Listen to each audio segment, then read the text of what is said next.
Imagina por un momento que vives hace 3000 años. El cielo se oscurece, un trueno retumba con una fuerza que estremece la tierra, y para ti eso no es un fenómeno meteorológico, es la ira de un dios, es Zeus lanzando su rayo. Durante milenios, esta fue la única respuesta. Pero, ¿y si eso no fuera así? ¿Y si detrás de todo el caos aparente en el mundo existen reglas, un orden del que pudiéramos descubrir y describir todo? Este no solo es el origen de la filosofía, esta es la historia del primer y más valiente acto de la rebeldía de la mente humana, la decisión de dejar de creer y empezar a preguntar. Hoy exploraremos el momento exacto en que la humanidad pasó de arrodillarse ante el relámpago a intentar entenderlo. Hola, esto es Ecos del Historiador, un refugio donde las leyendas y los mitos se tejen en una manta de sonidos que buscan arropar tus sueños. Si esta es tu primera vez aquí, siéntete en casa, ponte cómodo y deja que la voz te lleve a lo largo de esta increíble historia. Y si ya eres parte de nuestra comunidad, es un honor tenerte de vuelta. No te preocupes por cada detalle, simplemente cierra los ojos, respira y deja que esta historia te lleve. Sin más por el momento, comenzamos. Capítulo 1. El mundo encantado cuando todo tenía un espíritu. Imagina por un momento que el velo de nuestra ciencia moderna se desvanece, que los nombres que conocemos para las cosas, frente tormentosa, eclipse solar, germinación, desaparecen. Ahora mira el mundo con unos ojos nuevos, los ojos de alguien que vivió hace 3000 años. El amanecer no es la rotación del planeta, sino es el dios Ra en su barca dorada, surcando el cielo para derrotar a las serpientes de la oscuridad, siendo así cada mañana una victoria, un milagro que podría no repetirse. El trueno que estremece las montañas no es la expansión del aire por el calor de un rayo, es Zeus, el padre de todos los dioses, que desde su trono, en el Olimpo, lanza su cólera, hecha luz y de estruendo.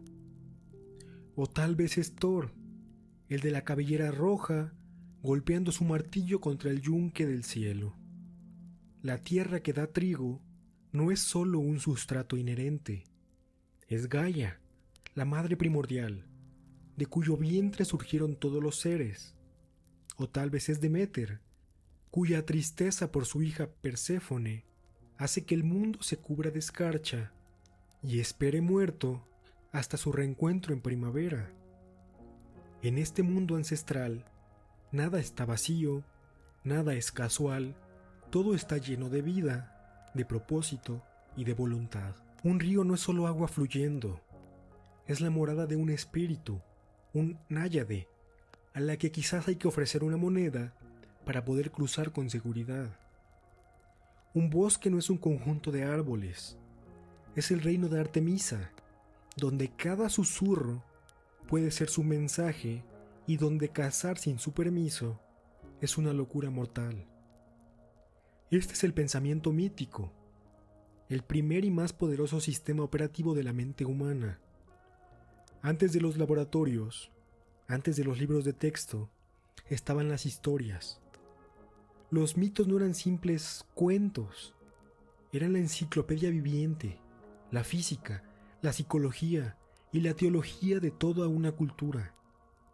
Respondían a las preguntas más profundas: ¿de dónde venimos? ¿Por qué el mal y el sufrimiento nos acechan? ¿O qué sucede después de la muerte? Y estas respuestas tenían una forma común: la personificación. El mar no estaba embravecido, Poseidón está enfadado. El sol no sale cada día, Apolo conduce su carro de fuego con determinación. La vid no crece por nutrientes, Dionisio otorga su don de la locura y de la fertilidad. Piensa en la paz mental que esto debía otorgar. En un universo caprichoso y aterrador, el mito podía poner un rostro a las fuerzas de la naturaleza. Y si hay un rostro, pues se puede negociar, se puede suplicar y se puede aplacar con un sacrificio, con una oración o con un templo. Pero esta no era una era de ignorancia, sino de significado. Cada evento, por devastador que fuera, tenía un lugar en un drama cósmico más grande. Una plaga no era un desastre epidemiológico, era un castigo divino por una ofensa. Una victoria en la guerra no era solo estrategia, era el favor visible de Atenea o de Odín. Pero, y siempre hay un pero, este sistema, por poderoso que fuera, tenía una grieta fundamental. Vivía en el reino de lo incuestionable. La palabra del chamán, la tradición de los ancianos, el texto sagrado, estas eran las autoridades finales. La explicación terminaba con la voluntad de un dios, pues porque así lo quiso Zeus. Ese era el punto final en la cadena de los porqués. Y así, durante milenios, la humanidad vivió con este diálogo constante de un mundo encantado, lleno de dioses y de espíritus. Era un mundo hermoso, terrible y comprensible a su manera, pero en la costa de un mar lejano, en una próspera ciudad llamada Mileto, algo comenzó a cambiar. Un grupo de hombres comenzó a mirar al relámpago no como un arma, sino como un fenómeno, y se atrevieron a hacer la pregunta que rompería el hechizo para siempre. ¿Y si tal vez las cosas no funcionan así? Capítulo 2. La grieta en el muro, los límites del mito. Durante siglos, el mito fue un refugio perfecto. Ofrecía consuelo y un mapa para navegar un mundo aterrador. Pero incluso el muro más sólido puede comenzar a agrietarse. Y para el pensamiento mítico, esas grietas empezaron a hacerse visibles bajo la presión de tres fuerzas implacables: la impredecibilidad, la curiosidad y la necesidad. La primera y la más grande grieta era la arbitrariedad. Si la cosecha se perdía, era porque los dioses estaban enojados. Pero, ¿por qué estaban enojados hoy y no ayer? ¿Era por un sacrificio imperfecto? ¿Por un pensamiento impuro? ¿O simplemente por un capricho divino? El mito explicaba todo, pero no podía predecir nada. El universo seguía siendo un lugar profundamente inestable, donde la relación con lo divino era una negociación constante con un socio cuyas reglas cambiaban sin aviso. Esta falta de predictividad chocó de frente con una de las grandes impulsoras del progreso humano, el comercio. Imagina a un mercader fenicio que navega de Grecia a Egipto. Su vida y su fortuna dependen del mar y de los cielos. Rezaba a Poseidón, por supuesto, pero ¿bastaba con eso? ¿Cómo podía estar seguro de que el dios del mar no desataría una tormenta sin razón aparente? El mito no ofrecía una ruta segura, solo la esperanza de un favor. Había una necesidad práctica y económica de entender los patrones detrás del aparente caos. ¿Podía la luna influir en las mareas, tal vez? ¿Podían los vientos seguir con una ruta estacional? Estas preguntas no buscaban un rostro, buscaban una regla. Y al mismo tiempo, en las nacientes ciudades-estado griegas, otra fuerza comenzaba a emerger: la ley humana. Los griegos estaban desarrollando conceptos de justicia, de ciudadanía, de orden social, basados en códigos escritos y en el debate público. Como las leyes de Draco o Solón en Atenas, se empezaba a ver que los asuntos humanos podían organizarse mediante normas racionales, no solo por el decreto arbitrario de un rey déspota. Esto creó una contradicción fascinante.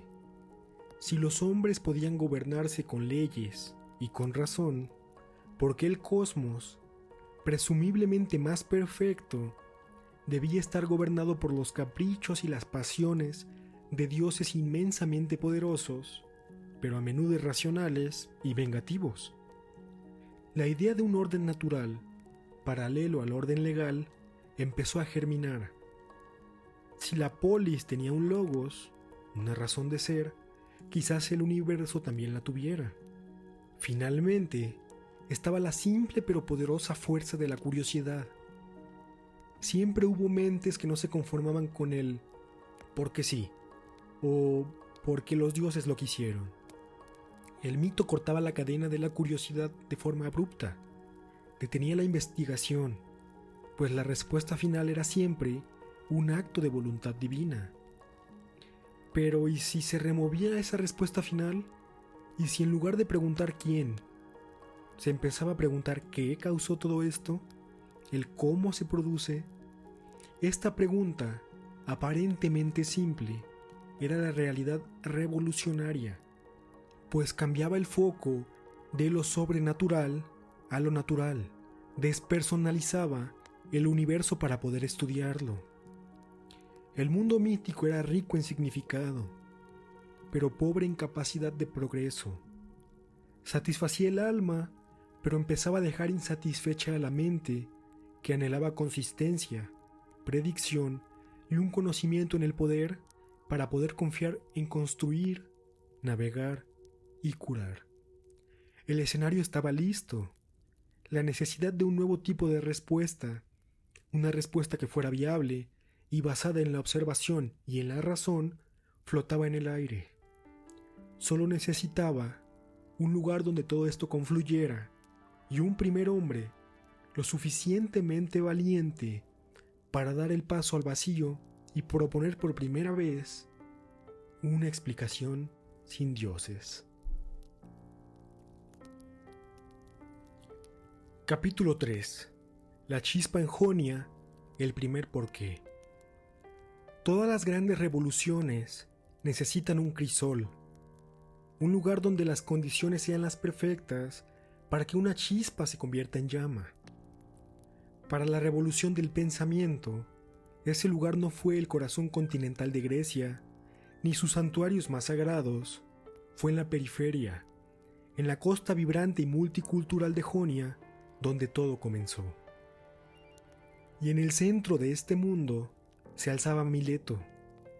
No pienses en una polis austera y cerrada sobre sí misma. Imagina más bien una metrópoli bulliciosa, un puerto donde atracaban barcos de Fenicia, Egipto y Babilonia, y más allá. El aire olía a sal, a especias y a posibilidades. Las caravanas no solo traían sedas y papiros, traían ideas, dioses extranjeros, mitologías y formas radicalmente diferentes de ver este mundo. En las calles de Mileto, un ciudadano podía escuchar media docena de lenguas en una sola mañana, podía comparar el relato griego de la creación con el egipcio o con el mesopotámico, y al hacerlo, una pregunta inevitablemente empezaba a surgir. Si cada cultura tiene sus propios dioses, con sus propias historias sobre el origen de todo, ¿cuál es la verdadera? ¿Está Zeus en lo cierto o lo está Ra? Esta exposición a la diversidad de creencias no fortaleció la fe en una sola. Por el contrario, las relativizó a todas, sugiriendo por primera vez que quizás las respuestas míticas no eran verdades absolutas, sino invenciones humanas. Y fue en este caldo de cultivo de escepticismo y curiosidad donde un hombre, un ciudadano de este mundo cosmopolita, decidió buscar una respuesta que trascendería a todos los dioses locales. Su nombre era Tales, y no era un sacerdote encerrado en un templo, ni un poeta inspirado. Era un hombre práctico, un ingeniero, un comerciante, un geómetra. Un hombre que entendía que para que un barco flote o para que un canal funcione, las ideas deben concordar con la realidad que es observable. Tales miraba el mundo que lo rodeaba y vio las mismas cosas que todos: el agua que caía del cielo, que corría por los ríos, que alimentaba las cosechas y sin la cual toda la vida se extinguiría. La vio cambiar de estado, de líquida en el mar, a sólida en el hielo y a gaseosa en la niebla. Y de esta observación meticulosa extrajo una intuición que sacudiría los cimientos de la cosmovisión humana. Él propuso que el principio original, el arjé de todas las cosas, no era un dios con forma humana, no era el caos de Hesiodo, ni un océano primordial abstracto, era algo tangible, material y presente en todo: el agua. Imagina la audacia de esta propuesta. No dijo: Poseidón gobierna los mares. Dijo que el agua misma, como sustancia, era el origen y la esencia de la realidad. La piedra, el fuego, el árbol, la nube y el propio ser humano, en última instancia, son formas diferentes de agua.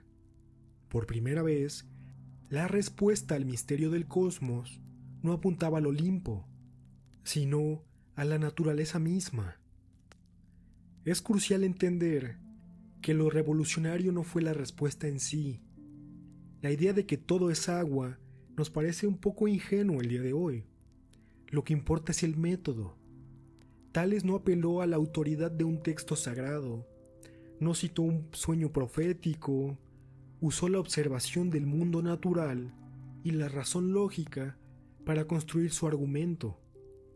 Cambió la fuente de la verdad, de la revelación divina, a la investigación humana. Y en ese instante, en una ciudad bañada por el sol y el mar, la filosofía y con ella la ciencia dieron su primer paso, titubeante pero irrevocable, al frente. La chispa de Jonia finalmente se había encendido.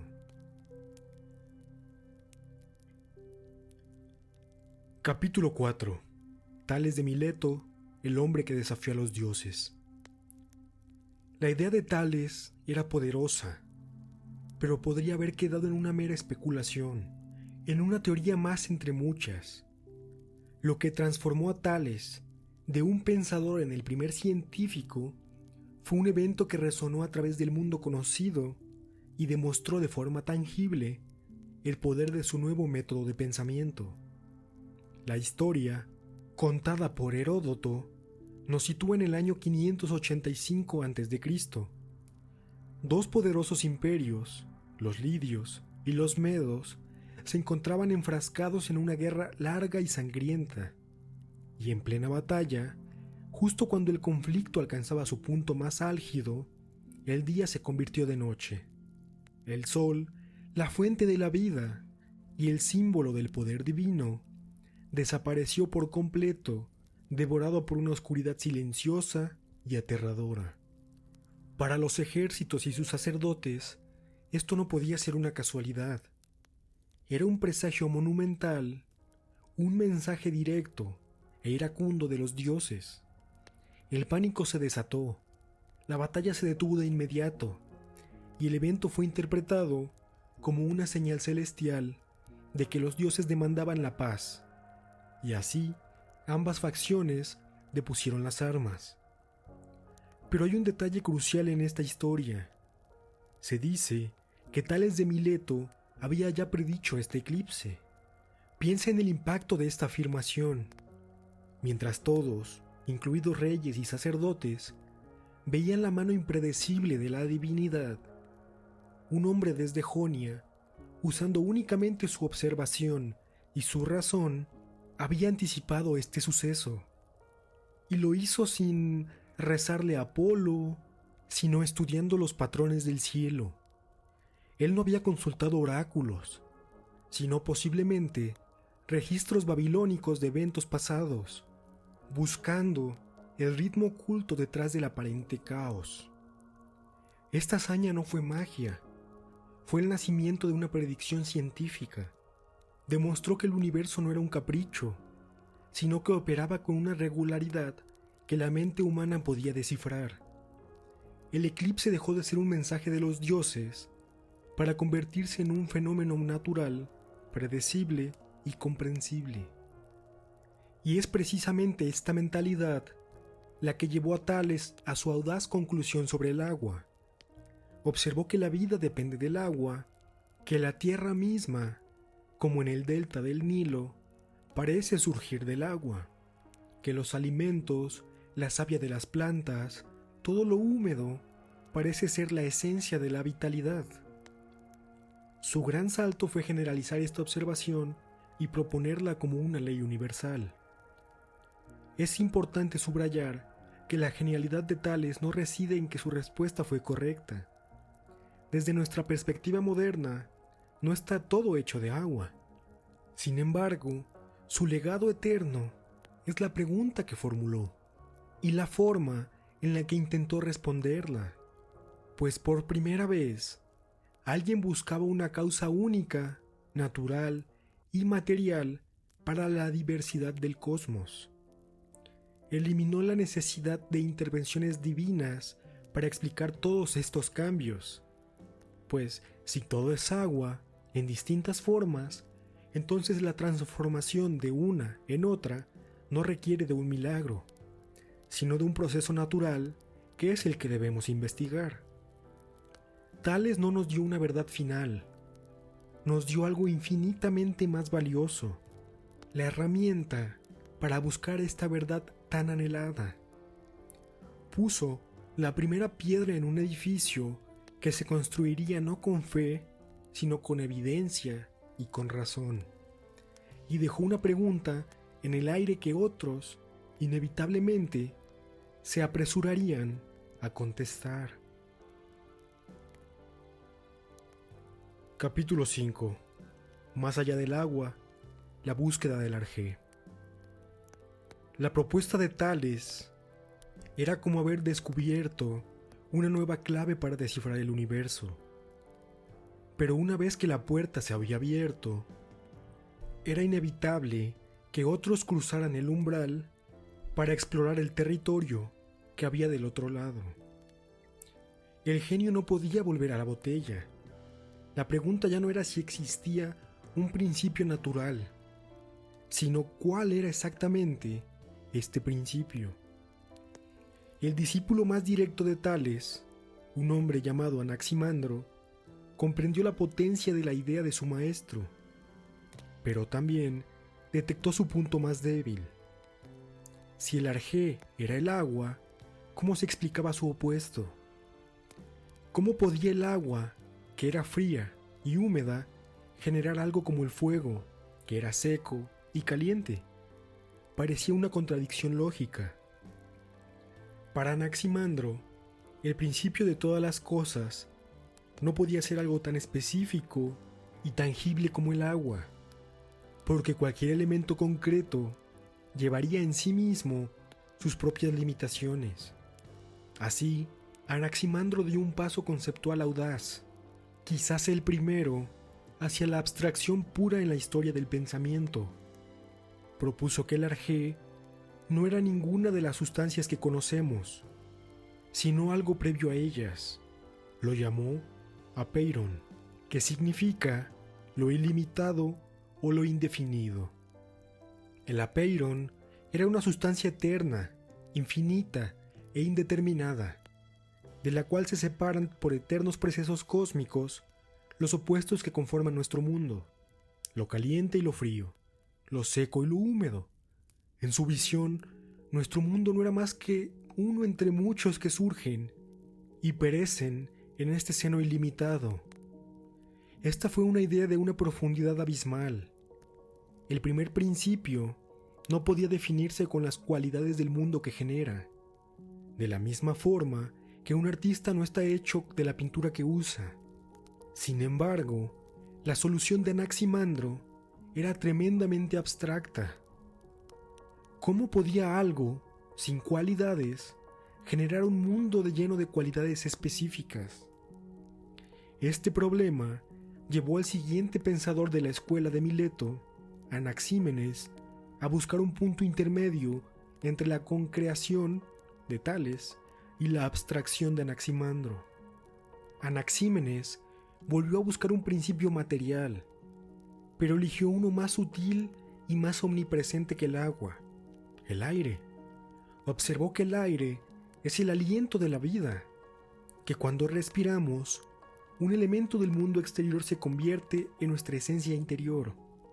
Pero su contribución más brillante fue proponer un mecanismo mediante el cual un solo principio podía convertirse en todas las cosas: la condensación y la rarefacción. Anaxímenes explicó que cuando el aire se condensa, se vuelve viento, y al condensarse aún más, se convierte en agua, luego en tierra y finalmente en piedra.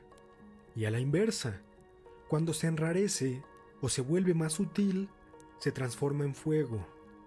Aquí, por primera vez, no solo tenemos una sustancia primordial, sino una teoría de la transformación, un proceso puramente físico y mecánico que explicaba la diversidad del mundo a partir de una sola fuente. Este debate entre los tres milesios no era una mera discusión académica, era el sonido del motor de la razón empezando a funcionar a toda marcha. Estaban estableciendo las reglas de un nuevo juego intelectual. Una idea debe ser lógicamente coherente, debe poder explicar los opuestos y preferiblemente debe proponer un mecanismo para los cambios que observamos. Tales había lanzado una semilla. Anaximandro la hizo crecer hacia la profundidad abstracta, y Anaxímenes la trajo de vuelta a lo observable, pero con un mecanismo más sofisticado. Juntos estaban cartografiando las posibilidades de la razón misma, demostrando que el conocimiento no es un dogma, sino una conversación en evolución. Y es esta conversación la que estaba a punto de tomar un giro totalmente inesperado, con un hombre que creía que el secreto del universo no estaba en una sustancia, sino en los números. Capítulo 6. Pitágoras. Los números son la esencia. Mientras en Mileto la búsqueda se centraba en la sustancia material primordial, agua, apeirón o aire, en el otro lado del mundo griego, en la isla de Samos, un hombre llamado Pitágoras propuso una idea tan radical que cambiaría para siempre el curso de la ciencia y de las matemáticas. Su planteamiento era simple, pero de una profundidad insondable. El principio de todas las cosas no es una sustancia física, sino un principio formal. El arjé de todo lo que existe no es algo que se pueda tocar, sino es algo que se puede calcular. Todo lo que nos rodea son números. Para Pitágoras y su escuela, los números no eran simples herramientas de conteo, sino la auténtica esencia de la realidad, la estructura oculta detrás del velo de las apariencias. Donde nosotros vemos una roca, ellos veían una ecuación de materia y de forma. Donde nosotros escuchamos una lira, ellos discernían las proporciones matemáticas que hacían que sus cuerdas sonaran en armonía. Y fue en el estudio de la música donde encontraron una de sus pruebas más convincentes. Descubrieron que la consonancia armónica, lo que hace que un sonido sea placentero al oído, no es un capricho, sino es el resultado de proporciones numéricas simples entre las longitudes de las cuerdas. Una cuerda que mide el doble que otra produce la misma nota una octava más grave. La proporción 2:1 contenía una verdad audible. Lo mismo ocurría con la quinta perfecta, 3:2, y la cuarta perfecta, 4:3. La belleza, por tanto, no era subjetiva.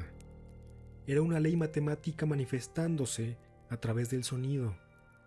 Este hallazgo fue explosivo, pues si la armonía musical algo tan etéreo y emocional, obedecía a unos ratios numéricos, ¿qué no lo haría? Extendieron ellos este principio al cosmos entero. Creían que los planetas, al moverse, también producían música, y la llamaron la armonía de las esferas, una sinfonía matemática y perfecta, inaudible para los oídos humanos por ser la banda sonora constante de la existencia. Pero su visión matemática de la realidad iba más allá de la música. Estudiaron la geometría con un fervor casi religioso. Para ellos, las figuras geométricas eran la expresión visual de los números. El punto era el 1, la línea era el 2, el triángulo era el 3 y el tetraedro era el 4. Cada figura encarnaba con un principio. El famoso teorema que lleva el nombre de Pitágoras, el cual nos dice que en un triángulo rectángulo el cuadrado de la hipotenusa es igual a la suma del cuadrado de los catetos, no era para ellos una mera regla, sino una verdad eterna y divina sobre el espacio mismo. Este fue un cambio de paradigma monumental. Los pitagóricos trasladaron la búsqueda de la verdad del reino de la materia al reino de la forma y la relación. Ya no importaba de qué estaban hechas las cosas, sino qué patrones y qué estructuras matemáticas subyacían en su organización. Sin embargo, esta devoción por los números también tenía una cara muy oscura. Su filosofía estaba teñida de un misticismo profundo. Los números tenían personalidad y cualidades espirituales. El 1 era la unidad divina, el 2 la dualidad y el conflicto, el 4 la justicia. Esta mezcla de matemática rigurosa y de misticismo numérico revelaba que la ruptura con el pensamiento mítico no estaba completa, sino que éste encontraba nuevas y sofisticadas formas de expresarse. No obstante, su legado era imborrable. Pitágoras había plantado la semilla de una idea fundamental. El universo es inteligible porque está escrito en el lenguaje de las matemáticas. Sin esta creencia, la física de Galileo, Newton o Einstein sería inconcebible. La revolución pitagórica nos enseñó a escuchar, no a los dioses, sino a las ecuaciones, porque en ellas reside la melodía secreta de la realidad.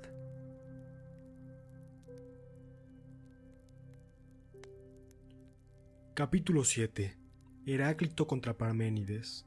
El debate fundacional. El escenario estaba listo para un enfrentamiento que dividiría las aguas de la filosofía para siempre.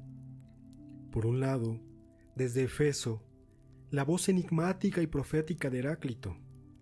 Por el otro, desde la lejana Elea, la lógica férrea e inmutable de Parménides. No se trataba ya de buscar una sustancia primordial, sino de responder la pregunta más fundamental de todas. ¿Cuál es la verdadera naturaleza de la realidad? Heráclito observó el mundo y vio un río en flujo perpetuo.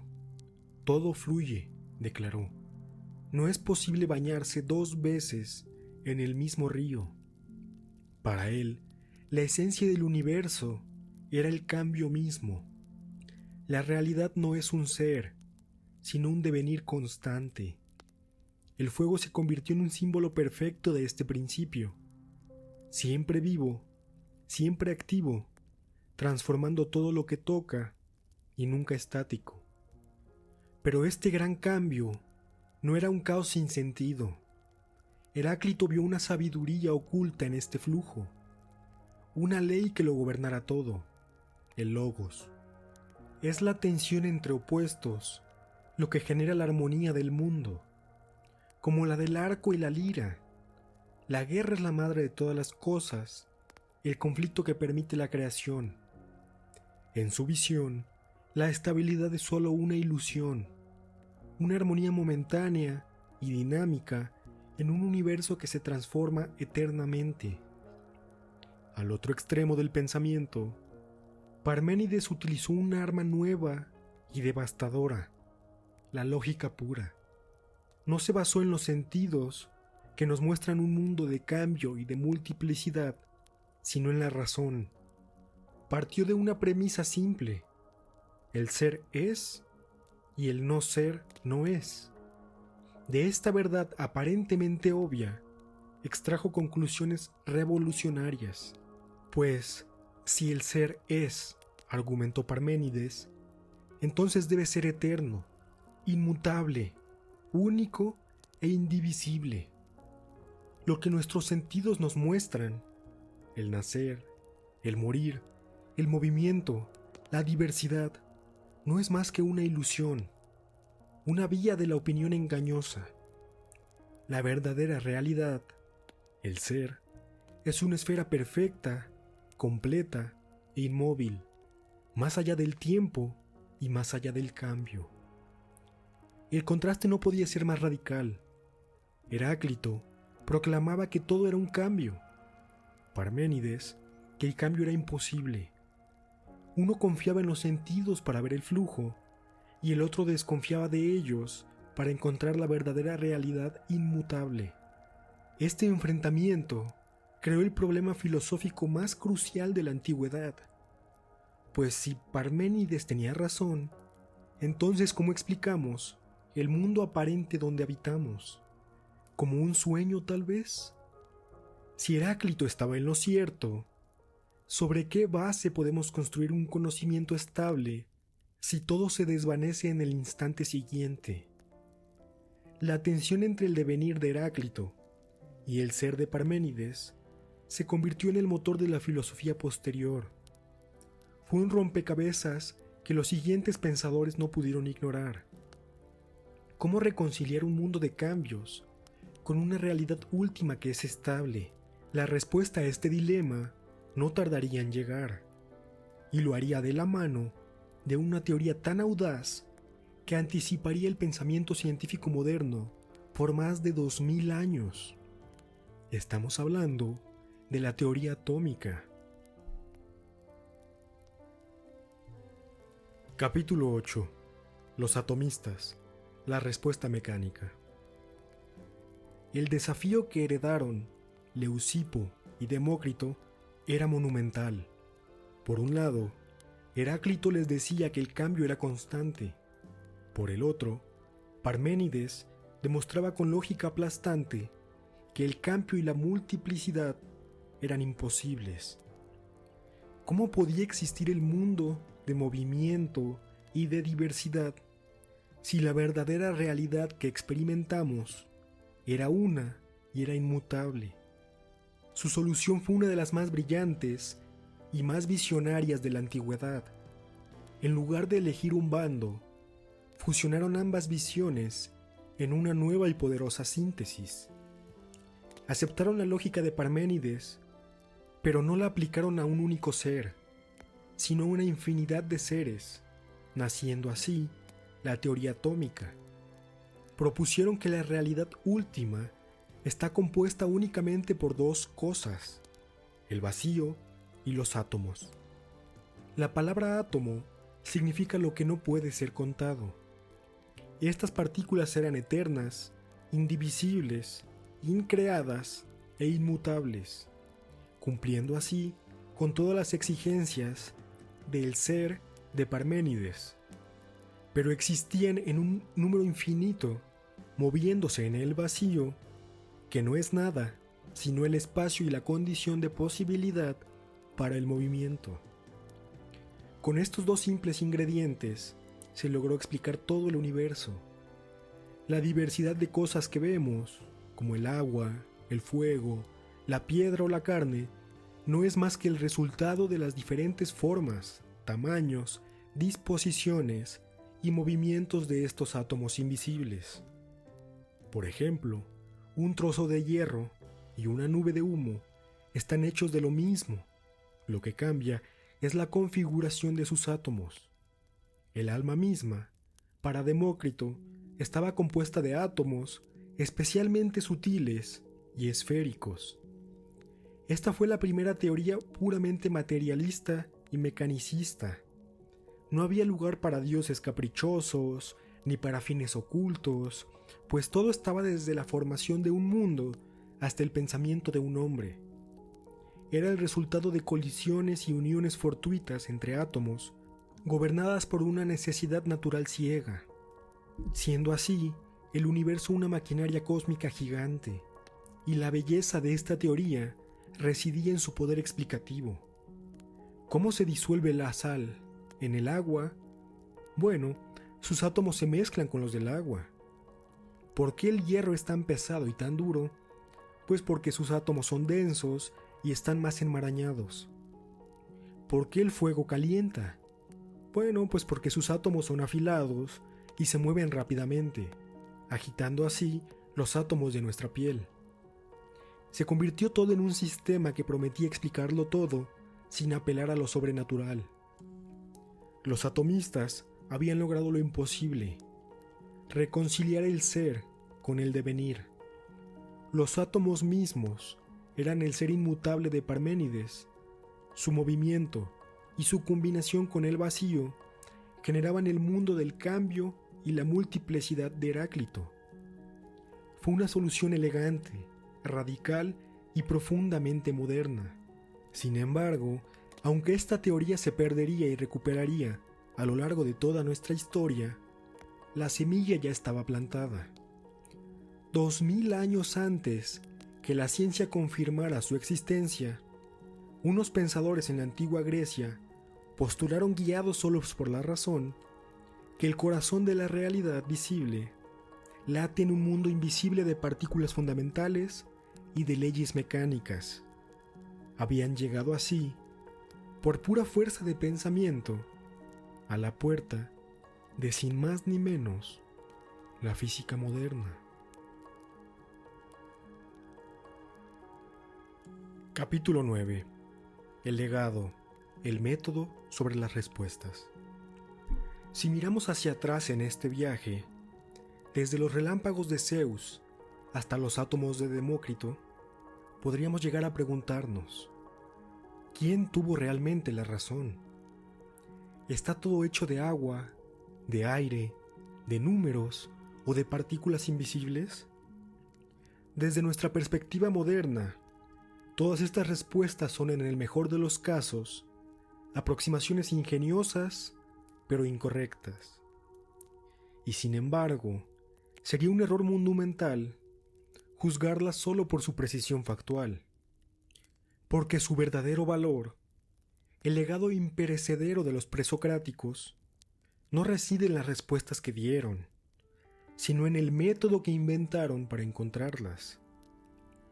Lo que unió a Tales, a Anaximandro, a Pitágoras, a Heráclito y a todos los demás fue un cambio radical en la actitud frente a la realidad. Por primera vez, la humanidad decidió que la naturaleza no era el reino de los caprichos de los dioses, sino un cosmos, un orden que podía ser comprendido mediante la observación y la razón. Este fue el gran giro copernicano de la mente, pues el universo dejó de ser un misterio sagrado para convertirse en un problema que podía resolverse. Los pilares de este nuevo método fueron tres. Primero, la observación de la naturaleza. Ya no se miraba al mundo para adivinar la voluntad de los dioses, sino para buscar patrones regulares, tal como lo hizo Tales con el agua o Pitágoras con las cuerdas de lira. Segundo, la formulación de una hipótesis basada en la razón, no en la tradición o la revelación, sino en un argumento lógico que explicara todas estas observaciones. Anaximandro, al rechazar el agua por el apeirón, no citó un sueño, usó la lógica para señalar las contradicciones de los opuestos. Y tercero, y quizás el más importante de todos, el debate crítico y abierto. Cada filósofo construyó o derribó las ideas de su predecesor. La filosofía se convirtió en una conversación en evolución, una cadena de pensamiento donde cada eslabón dependía del anterior. La verdad ya no era un dogma, sino una meta en movimiento, refinada constantemente por el cuestionamiento y la crítica. Y es precisamente este el ADN de la ciencia. Lo que llamamos hoy el método científico es la versión sistemática y experimental de este mismo proceso: observar, hipotetizar, predecir, experimentar y criticar.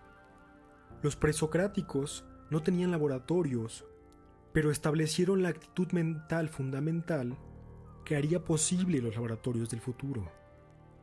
Ellos no nos dieron un sistema de verdades, nos dieron algo mucho más valioso: una tradición de búsqueda, una confianza inquebrantable en que la mente humana, armada con la lógica y guiada por la observación, puede desentrañar los misterios del universo. Al hacerlo, no solo fundaron la filosofía y ciencia, fundaron la libertad intelectual, demostraron que era posible y que era necesario cuestionar las explicaciones heredadas y atreverse a pensar por uno mismo. Este acto de valentía, iniciado en las costas de Jonia, es el cimiento sobre el que se construye todo nuestro mundo moderno. El relámpago ya no era un arma, sino un fenómeno, y un fenómeno, tarde o temprano, puede llegar a ser comprendido. Capítulo 10. Un nuevo amanecer.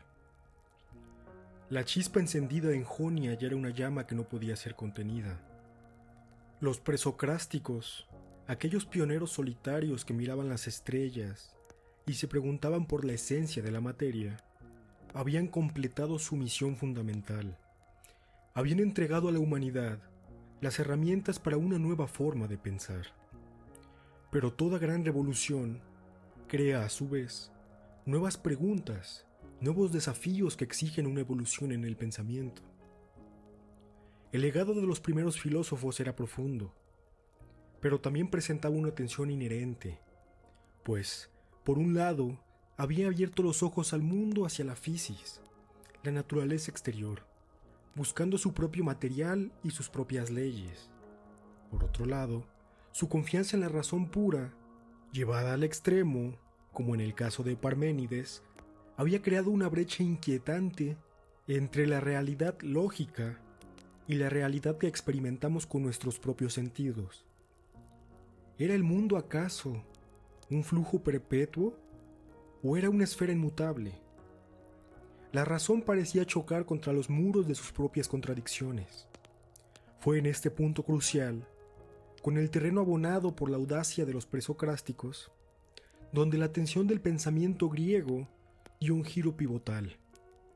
La mirada, que hasta entonces había estado dirigida hacia el cosmos y hacia los elementos, comenzó a volverse hacia adentro.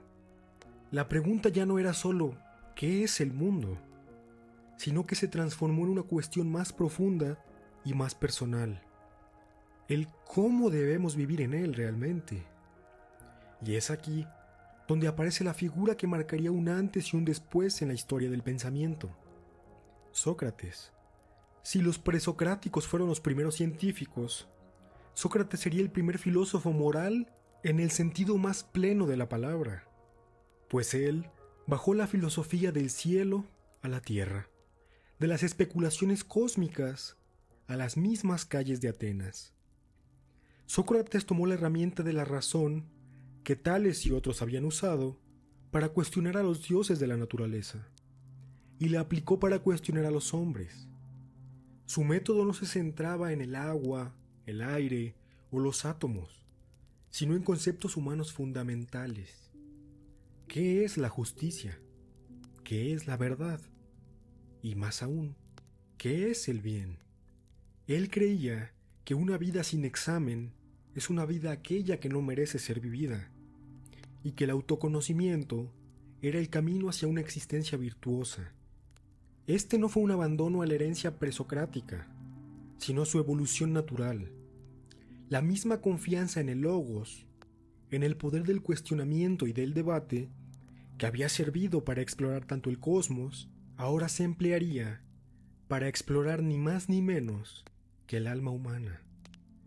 La razón demostraba ser una herramienta universal, aplicable tanto a los misterios de la materia como a los enigmas de la ética y de la sociedad.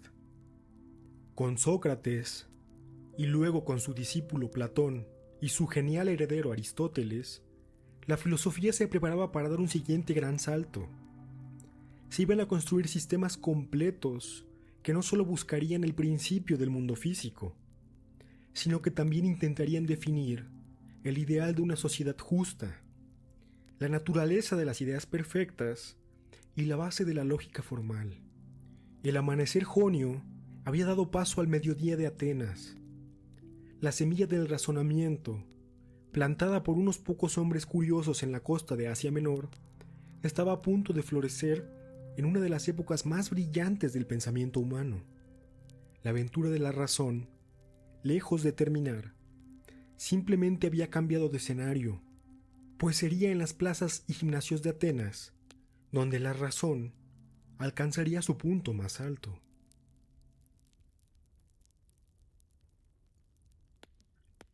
Y así, de la noche de los mitos, surgió el amanecer de la razón.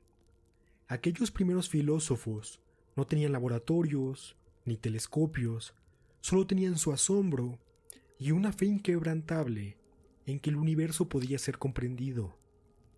Plantaron la semilla de la que brotaría todo el conocimiento futuro. Pero esta historia no termina aquí. Esta aventura acaba de comenzar. En el próximo capítulo de esta trilogía nos adentraremos en Atenas, a Sócrates y Platón, donde la razón se volverá hacia adentro, preguntándose no solo por la naturaleza, sino por nosotros mismos. ¿Qué es la verdad? ¿Qué es una vida justa? Estas cuestiones, estas preguntas, buscarán abordarse en próximos videos. Así que por favor, suscríbete para no perdértelo, activa la campanita y ahora me encantaría leer tu opinión en los comentarios.